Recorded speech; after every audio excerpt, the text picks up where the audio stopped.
अब वहाँ में मत रहिए, स्पष्टीकरण भी पूछा जाएगा, कारण परीक्षा भी देना पड़ेगा।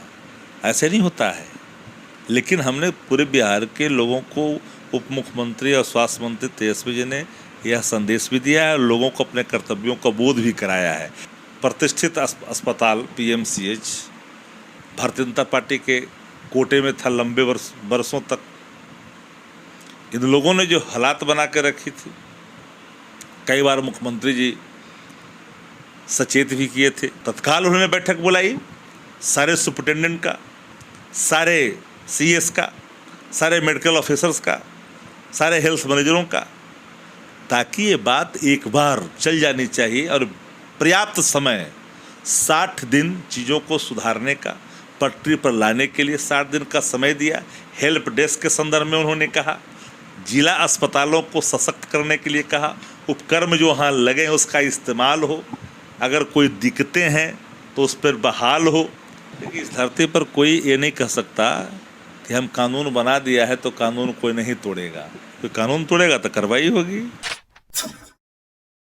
जय भीम, नव बुद्धाय। मैं राजकुमार मांझी और आप देख रहे हैं द एक्टिविस्ट। इस वक्त हम मौजूद हैं आरजेडी कार्यालय के अंदर और हमारे साथ शक्ति सिंह यादव जी हैं जो आरजेडी के प्रवक्ता हैं, सीनियर, और हम इनसे बात करेंगे। क्या सर, सफाई, दवाई और तब उस पर कार्रवाई, क्या पहले से ये बात तेजस्वी जी को नहीं पता था कि उनको कंप्लेन बताया गया कि ऐसा ऐसा हो रहा है पीएमसीएच में? एक बात आप जान लीजिए, हम लोगों ने जो कमिटमेंट किया था 2020 में, और तेजस्वी जी ने खुले मन से कहा था कि दवाई, सफाई, कार्रवाई, सुनवाई, पढ़ाई, इस सब पर हमारा फोकस है और हम इसको लागू करेंगे।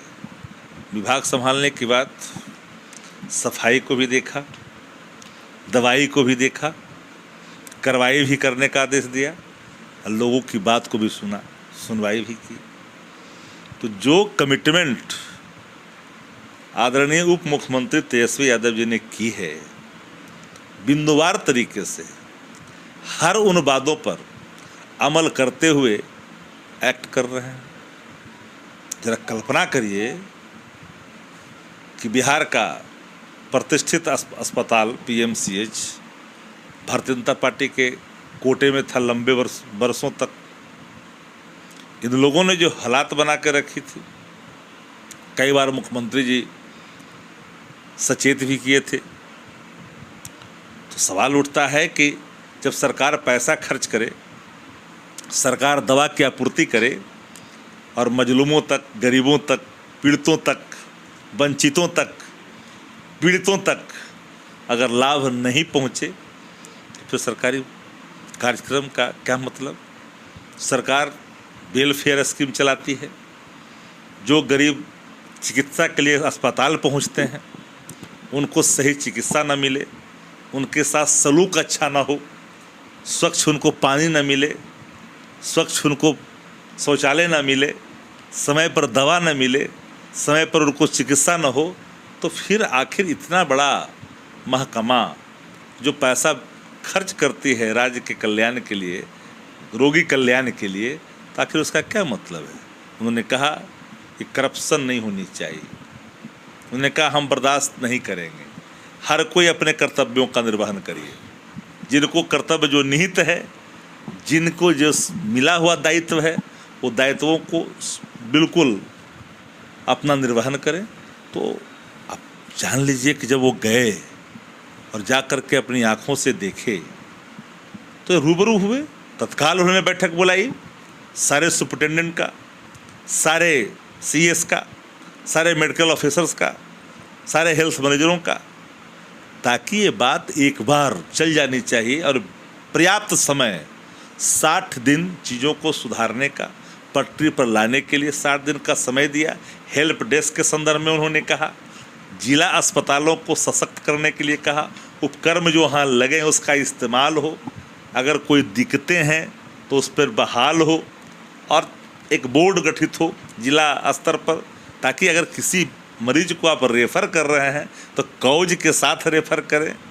आखिर जो बोझ पड़ रहा है पीएमसीएच पर, हर छोटी चीज़ को भी आप ट्रांसफ़र करते हैं, तो एक कारण आपको वर्णित करना पड़ेगा बोर्ड के माध्यम से। अब किसी को ठेस लग गया वो भी पीएमसीएच, किसी को माथा फूट गया वो भी पीएमसीएच।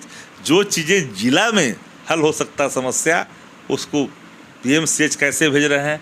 हमारा जो जिला अस्पताल जो मानक उस मानकों पर है, हमारे मेडिकल स्टाफ से हैं, नर्सेज हैं, वहाँ उपकर्म से हैं, वो सारी चीज़ जब वहाँ अवेलेबल है तो उसका इस्तेमाल होना चाहिए रोगी कल्याण के लिए, पीड़ित के लिए, कमज़ोर तबकों के लिए जो जाते हैं अपनी चिकित्सा के लिए।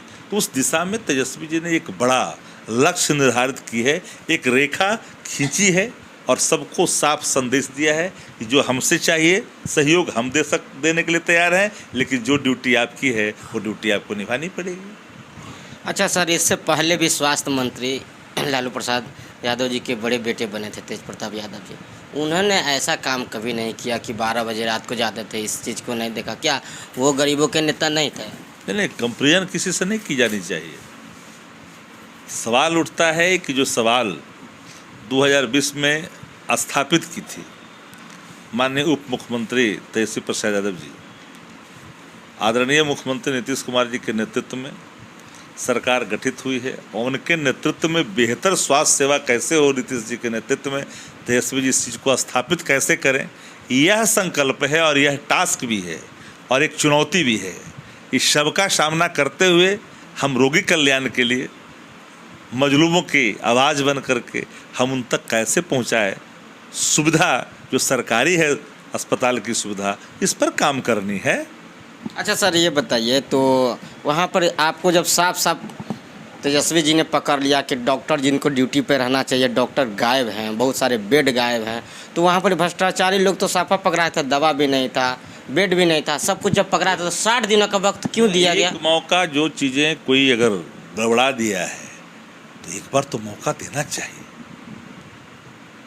और उनको एक अवसर, चूँकि हमारे मेडिकल जो स्टाफ हैं, डॉक्टर्स हैं, उनको एक बिल्कुल संदेश जाना चाहिए भाई कि हर कोई अपने कर्तव्य का निर्वहन करिए।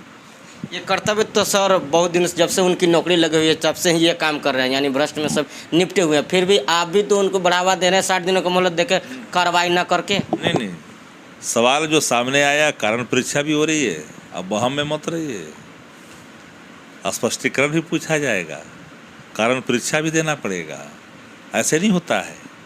लेकिन हमने पूरे बिहार के लोगों को उप मुख्यमंत्री और स्वास्थ्य मंत्री तेजस्वी जी ने यह संदेश भी दिया है और लोगों को अपने कर्तव्यों का बोध भी कराया है। हम चाहते हैं स्नेह और प्यार, भाईचारा और कोऑपरेटिव सिस्टम लागू हो, हर व्यक्ति अपना काम करे, हर व्यक्ति अपने दायित्वों का निर्वहन करे, यह इनकी सोच है। क्या वहाँ शिकायत पेटी भी रखी जाएगी उस हॉस्पिटल में, क्योंकि बहुत दूर दूर से लोग आते हैं? हेल्प डेस्क की चर्चा की गई है, हेल्प डेस्क होगा, जो आएंगे उनकी खैर ली जाएगी, क्या कारण है, क्या बीमारी है, ताकि उनको उचित जगह पर पहुंचाया जाए। वो सारी इस व्यवस्था को लागू करने के बाद 60 दिन के अंदर में विभाग को निर्देशित किया गया। क्या 60 दिनों के बाद भ्रष्टाचारी नहीं होगा सर? दवा की आपूर्ति जो है कमेगा नहीं 60 दिनों के बाद, जो है बेड कमेंगे नहीं, बाद 60 दिनों के बाद वहाँ सफाई कर्मी कमेंगे नहीं, क्या गंदगी वहाँ पर 60 दिनों के बाद नहीं बढ़ेंगे? इस धरती पर कोई ये नहीं कह सकता कि हम कानून बना दिया है तो कानून कोई नहीं तोड़ेगा। कोई कानून तोड़ेगा तो कार्रवाई होगी।